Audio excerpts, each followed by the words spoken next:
الحمد لله نحمده ونستعينه ونستغفره ونؤمن به ونتوكل عليه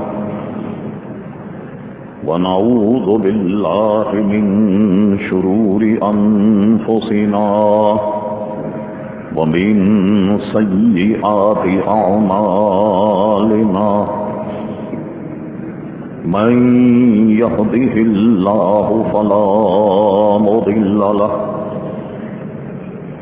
ومن يضلله فلا هادي له ونشهد أن لا إله إلا الله وحده لا شريك له ونشهد أن سيدنا ومولانا محمدا عبده ورسوله أرسله بالحق بشيرا ونذيرا صلى الله تعالى على خير خلقه سيدنا محمد وآله وصحبه أجمعين أما بعد فأعوذ بالله من الشيطان الرجيم بسم الله الرحمن الرحيم قلنا يا نار كوني بردا وسلاما على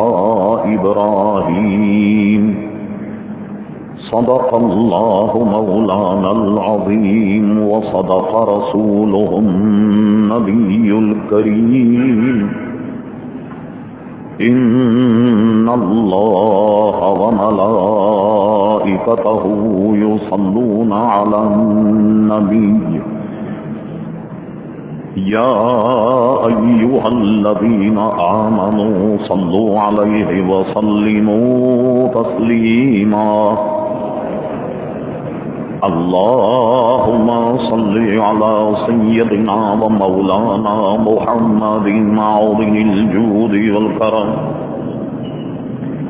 وآله وبارك وسلم صلاة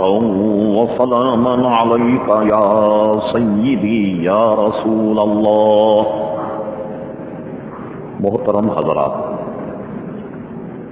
مختصر حمد و صلاۃ کے بعد اس فقیر حقیر نے آپ حضرات کے سامنے قرآن مجید فرقان حمید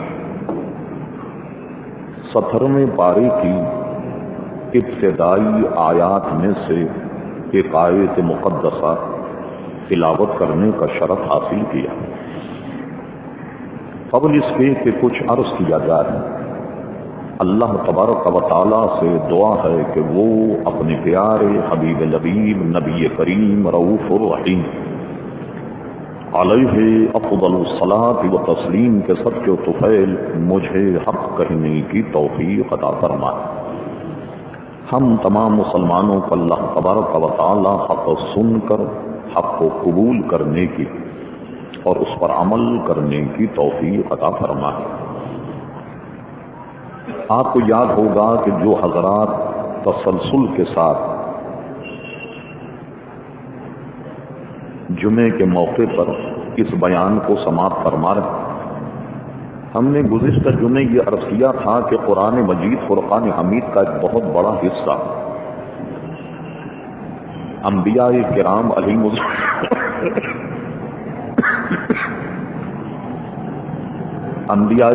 علیہم الصلاۃ والسلام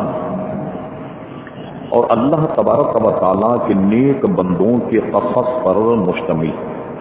جیسا کہ فرما قصص بما اوحینا الیک ھذا القرآن. اور یہ قصص، یہ قصے اللہ تبارک و تعالیٰ نے نبی کریم صلی اللہ علیہ وسلم پر بصورت وحی اور قرآن مجید نازل فرمائے. تو ہمارا بیان جو ہے وہ انبیاء کرام علیہم الصلاۃ والسلام کے انہی قصص سے متعلق. ایام حج اور ان مہینوں کا تعلق سیدنا ابراہیم علیہ السلام ان کی زندگی، ان کی سیرت سے ہے۔ اس لیے ہم موقع اور مناسبت ملحوظ رکھتے ہوئے ابراہیم علیہ السلام کے واقعات آپ کی خدمت میں بیان کر رہے ہیں۔ آپ کو یاد ہوگا کہ گزشتہ جمعے ہم نے یہ عرض کیا تھا کہ ابراہیم علیہ السلام نے دلائل و برہان کے ساتھ جب نمرود کو دم بے خود کر دیا اور وہ لاجواب ہو گیا، تو لاجواب یا مناظرے میں کوئی شخص جب شکست کھا لے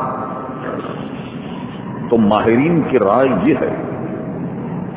کہ شکست کھانے کے بعد دو پہلو ہیں۔ کوئی آدمی اگر مناظرے مجادلے میں شکست کھا جائے تو اپنی شکست کو تسلیم کر کے حق کو قبول کر لے، لیکن عموماً مناظروں میں یہ بہت کم ہوتا ہے کہ کوئی فریق اگر شکست کھا جائے تو وہ حق کو قبول کر لے۔ دوسرا معاملہ یہ ہوتا ہے کہ حق کو اگر قبول نہ کرے تو برانگیختہ ہو جائے، گالی گلوچ کرنے لگ جائے، مار دھاڑ کرنے لگ جائے۔ نمرود جب دلائل کی دنیا میں دم بے خود ہو گیا، لاجواب ہو گیا، تو اس نے اپنی قوم سے کہا کہ ابراہیم نے اپنی قوم، اپنے آبائی، اپنے اجدائی اور جس دین پر ہم ہیں اس سے بغاوت کی، لہذا ابراہیم علیہ السلام کو سزا دی جائے۔ سزا دینے پر اللہ تبارک و تعالیٰ نے جو ابراہیم علیہ السلام پر انعام اور اکرام فرمایا وہی آیت میں نے آپ کے سامنے تلاوت، جس کا خلاصہ ہم انشاءاللہ آئندہ بیان کریں گے اس کے منظر کو عرض کرنے کے بعد۔ جب نمرود برگشتہ ہو گیا اور کہا کہ اس نے اپنے دین سے بغاوت کی ہے لہذا انہیں سزا دی جائے، اب سزا کیا دی گئی؟ سب نے مل کر ابراہیم علیہ السلام کے لیے مشورہ یہ کیا کہ ان کو آگ میں ڈالا جائے۔ ان کی عقلوں پر حیرت ہے کہ جب انہوں نے آگ میں ڈالنے کا طے کر لیا اور یہ سزا ان کے لیے تجویز کی تو ایک روایت یہ ہے کہ بہت بڑا گڑھا کھودا گیا اور اس میں بے شمار لکڑیاں بھر دی گئیں اور اس میں آگ دہکائی گئی، جیسا کہ تفسیروں میں ایک قول یہ ہے، اور ایک قول یہ ہے کہ بہت بڑی جگہ ایک بہت بڑی آگ جلائی گئی۔ اس کا معاملہ یہ تھا کہ جتنی قوم تھی سب جنگل جاتی اور ابراہیم علیہ السلام کو جلانے کے لیے لکڑیاں جمع کر۔ ابن کثیر کی روایت یہ ہے، وہ یہ کہتے ہیں کہ لوگوں کے جذبہ انتقام کا عالم یہ ہوا جیسے ہماری یہاں ہمارے دین میں کوئی مصیبت یا کوئی بیماری، کوئی صعوبت اگر ہم پر آ جائے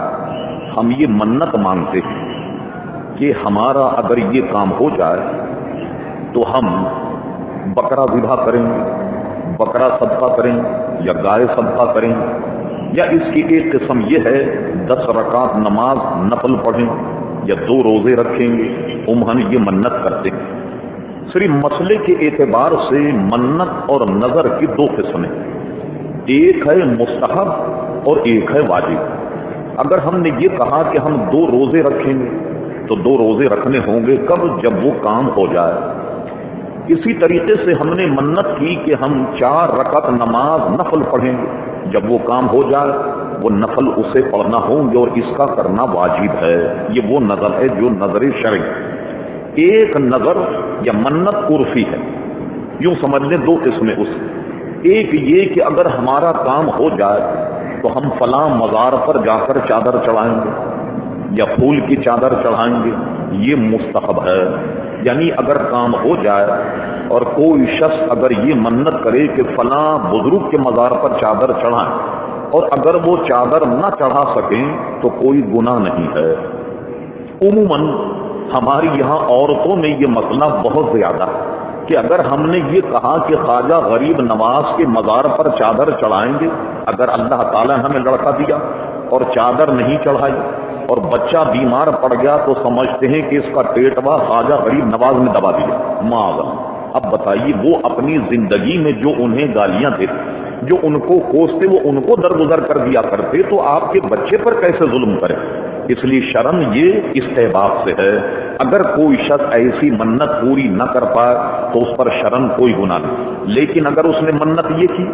جو میں نے بتایا واجبات سے کہ وہ بکرا صدقہ کرے گا یا اتنے رکعت نماز پڑھے گا، اتنے روزے رکھے گا، یہ واجب ہے، اگر اس نے ایسا نہیں کیا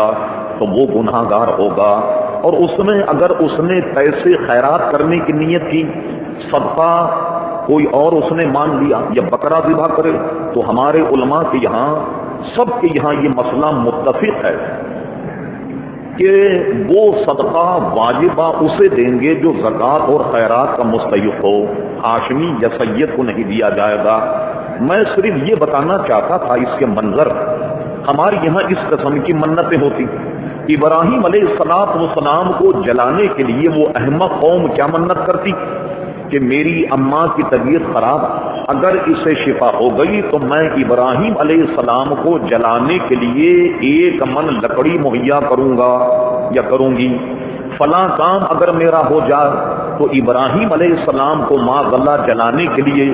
اتنے من میں لکڑی فراہم کروں گی۔ تو یہ کمبخت جو ہیں وہ منتیں مانگ رہے تھے کہ ابراہیم علیہ السلام کو جلانے کے لیے لکڑیاں مہیا کرنے کی۔ اللہ اکبر! ایک بہت بڑا آلاؤ، ایک بہت بڑی جگہ تیار کی کہ جس میں یہ لکڑیاں ڈال دی۔ ابراہیم علیہ السلام کے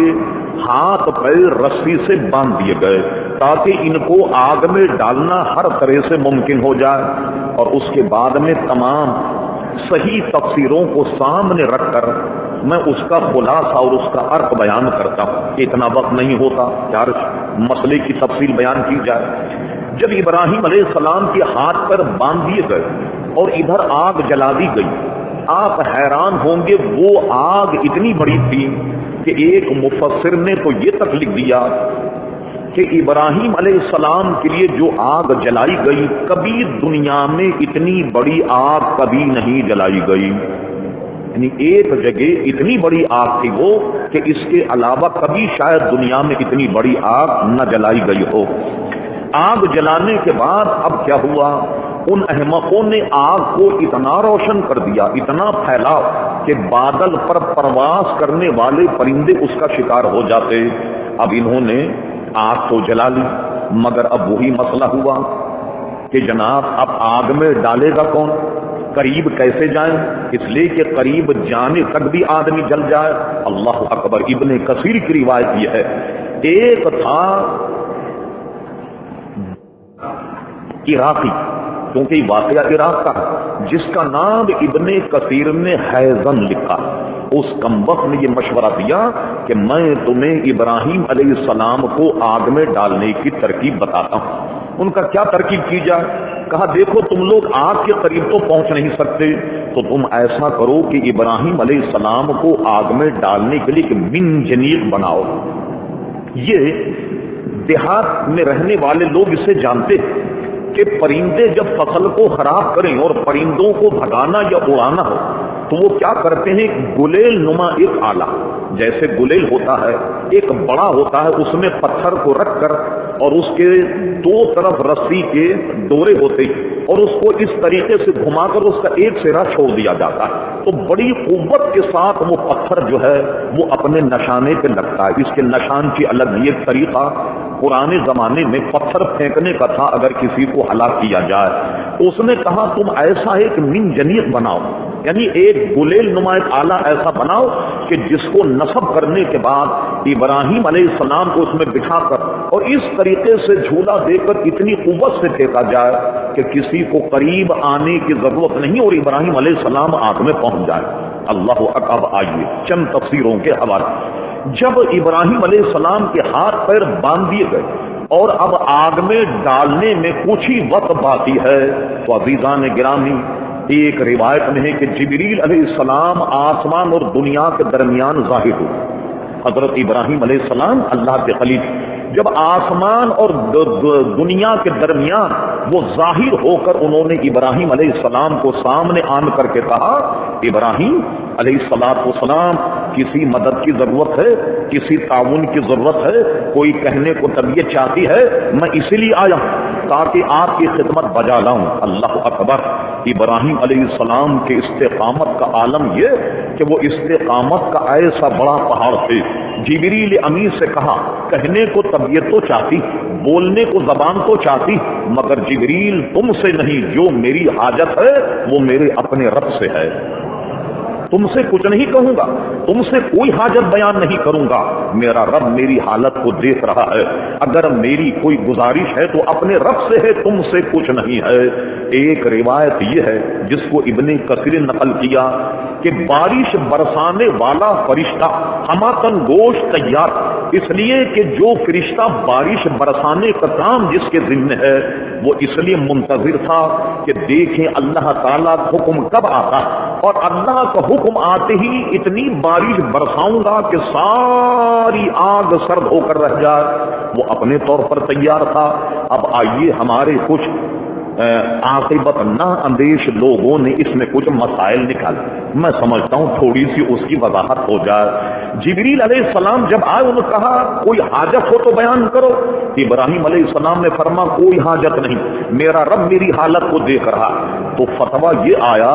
چونکہ غیر اللہ سے مدد مانگنی شرک ہے، کیا سمجھے آپ؟ سوائے اللہ کے کسی اور کو پکارنا چونکہ شرک ہے، کسی کو اپنی مدد کے لیے پکارنا جو ہے وہ منع ہے، اس لیے ابراہیم علیہ السلام نے منع فرما دیا کہ میں تو یہ شرک نہیں کروں گا، میں تو یہ برا کام نہیں کروں گا، میں تو اپنے رب سے کہوں گا اور تم سے میری کوئی حاجت نہیں۔ عزیزان گرامی غور فرمائیے، اب آپ بالکل اس کو یہیں روک کر غور کیا جائے کہ ابراہیم علیہ السلام نے جبریل علیہ السلام کو یہ کہہ کر ان کو ٹال دیا کہ میں تم سے مدد نہیں مانگنا چاہتا، میں تو اللہ کی مدد چاہتا ہوں اور اللہ ہی میرے حال سے واقف ہے، میں تمہاری مدد نہیں چاہتا، اس لیے کہ ایسا کرنا شرک ہے۔ اس احمق نے یہ کھڑنے سے پہلے یہ نہ جانا کہ حضرت جبریل علیہ السلام، آپ غور فرمائیے، حضرت جبریل علیہ السلام سے کوئی خطا ممکن ہے، کوئی سہو ان سے ممکن ہے؟ اگر جبریل علیہ السلام سے معاذ اللہ یہ کہو کہ ان سے خطا ہونے کا امکان ہے تو وحی کی حفاظت کا کیا کرو؟ ہو سکتا ہے اللہ تعالیٰ نے انہیں کچھ فرمایا اور حضور کے دربار میں کچھ کہہ دیا، موسیٰ علیہ السلام سے کچھ کلام کیا، انہوں نے بھول میں کچھ کہہ دیا، ابراہیم علیہ السلام پر جب صحیح سے آئے رب کا حکم تو کچھ تھا اور جناب انہوں نے کچھ کہہ دیا، امانت وحی کا معاملہ خطرے میں پڑ جائے گا۔ اس لیے علم کلام میں ہمارے علماء نے پہلے سے لکھ دیا معصوم کون ہے، یعنی جس سے خطا ہونے کا امکان ہی، اور یہ امکان کیسا ہے؟ علم کلام کے ماہرین نے فرمایا معصوم صرف انبیاء ہیں اور معصوم صرف فرشتے ہیں، اور یہ تو ملائکۃ الرسول سے ہیں۔ حضرت جبریل علیہ السلام، جبریل علیہ السلام جو ہیں یہ اللہ تبارک و تعالیٰ کے رسول ہیں، فرشتوں کے بھی رسول ہیں، جیسا کہ قرآن مجید میں ہے حضرت مریم علیہ السلام کے پاس حضرت جبریل وہ ایک پارسا بیوی، وہ پہنچنے کے بعد وہ سہم گئیں، ایک حسین جمیل مرد کو اپنی جانب آتے حضرت جبریل سے انہوں نے کہا مت گھبراؤ، انہوں نے کہا یہ بتاؤ تم کون؟ سورہ مریم میں حضرت جبریل نے جواب دیا حضرت مریم تم مت گھبراؤ، انا رسول ربی، میں اللہ کا بھیجا ہوا رسول۔ کہا کائے کے لیے؟ کہا میں اس لیے آیا لِأَهَبَ لَكَ غُلَامًا زَكِيًّا، میں اس لیے آیا ہوں تاکہ میں تمہیں ایک ستھرا اور شاندار بیٹا عطا فرماؤں۔ محققین کا یہاں بہت کلام ہے، بہت سے لوگوں نے ٹھوکریں بھی کھائیں، لیکن سب کا حاصل یہ ہے کہ جبریل علیہ السلام نے حضرت مریم علیہ السلام کے گریبان میں دم کیا اور حضرت مریم علیہ السلام عیسیٰ علیہ السلام سے حاملہ ہو گئیں، تو یہ رسول ہیں۔ مجھے بتائیے کیا ان سے خطا کا امکان ہے؟ یہ اہل سنت کا مذہب ہے۔ ہمارے پڑوسیوں کے یہاں جو معصومین کی لسٹ ہے وہ اتنی بڑی ہے کہ سبھی معصوم، شاید ہی کوئی بچا، لیکن ہمارے یہاں کیا کہا جاتا ہے؟ اچھا پھر اس کا مطلب یہ کہ سوائے انبیاء اور فرشتوں کے کوئی معصوم نہیں، پھر تو تم مانتے ہو کہ صحابہ سے غلطیاں ہوئیں، علماء مجتہدین سے غلطیاں ہوئیں۔ اس میں مذہب اہل سنت یہ ہے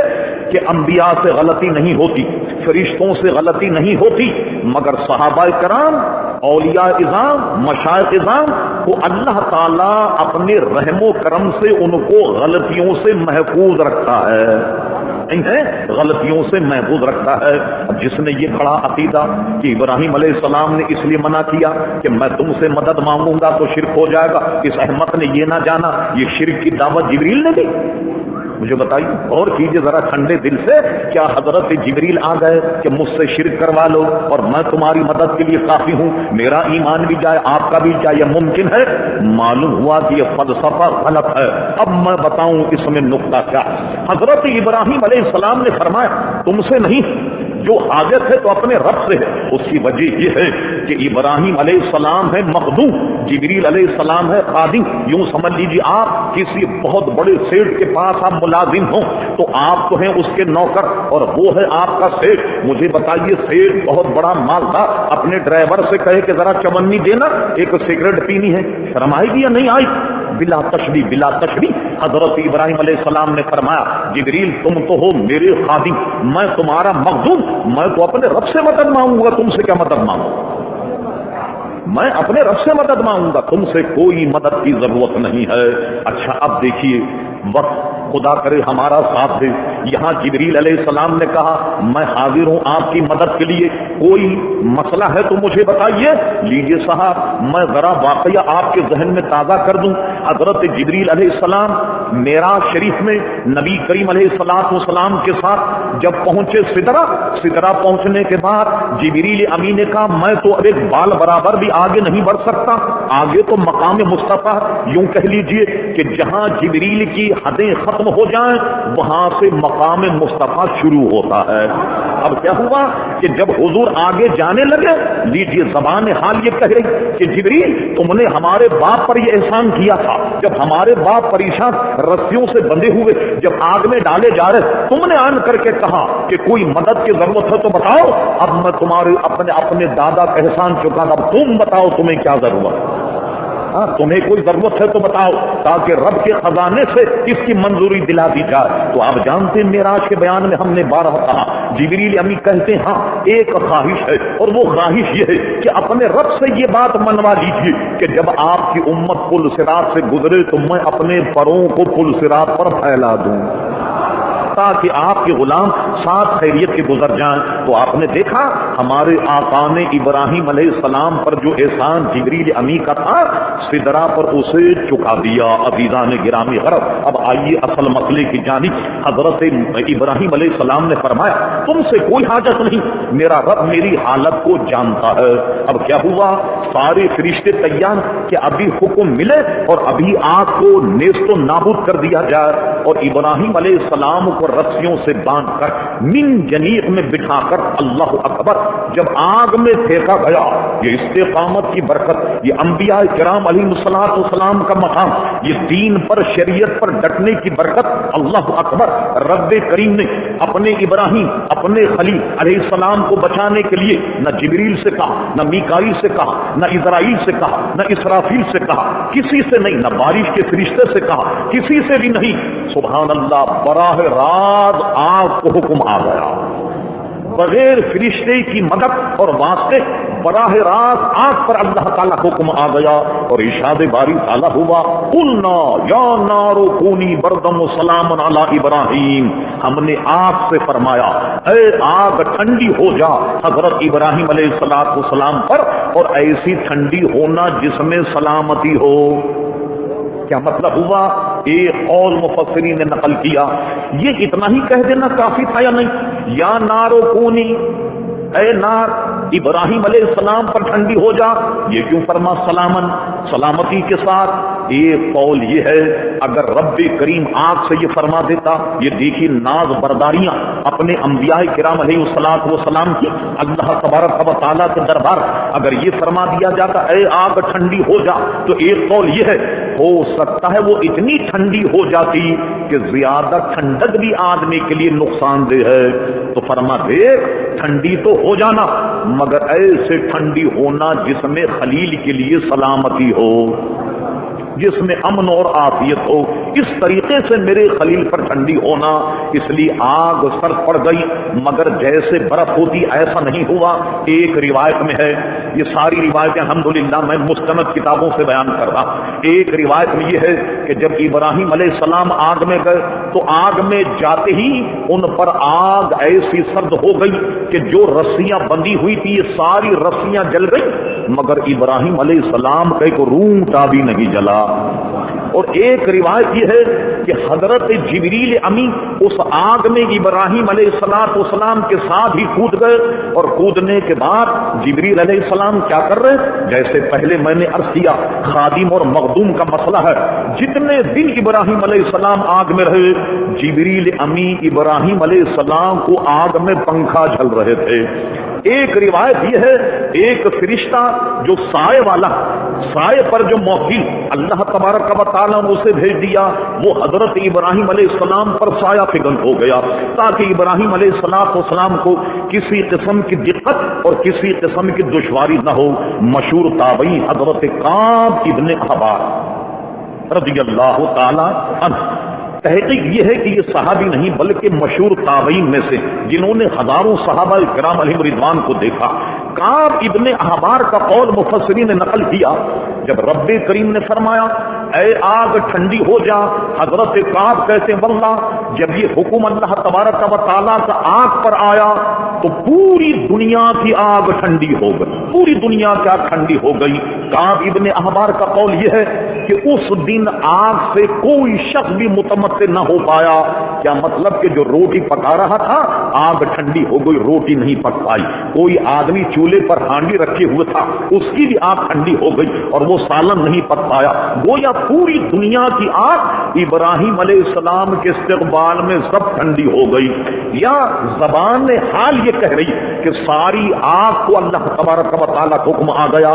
جہاں بھی کہیں آگ روشن ہو وہ سب کی سب سرد ہو جائے، اور ابراہیم علیہ السلام پر تو یہ کتنی بڑی آگ سرد ہو گئی۔ اب ایک روایت میں ہے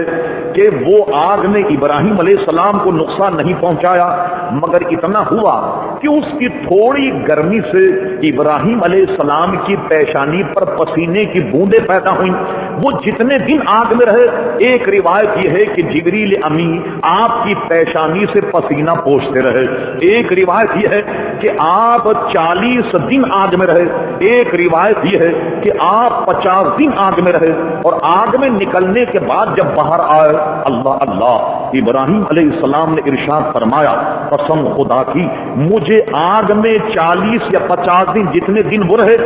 وہ راحت اور وہ طمانینت، وہ سرور، وہ کیف مجھے حاصل رہا آگ میں کہ قسم خدا کی نہ اس سے پہلے کبھی میسر آیا نہ اس کے بعد کبھی میسر آیا۔ دیکھا آپ نے اللہ تبارک و تعالیٰ ان مشکلات کو اللہ کے بندوں پہ کتنا آسان کرتا، اور اس کی میں بے شمار نظیریں آپ کو دے سکتا ہوں کہ بظاہر ہم یہ جانتے ہیں کہ ان پر عذاب ہو رہا یا یہ پریشان یا یہ مشکل میں، مگر جب وہ ساری مصیبتوں کو من جانب اللہ تصور کر لے تو عزیزان گرامی ان کو اس سزا اور گویا ان کو اس کیفیت اور ان کو اس صعوبت میں پریشانی نہیں ہوتی بلکہ اس میں ان کو لطف آتا۔ مثلا علامہ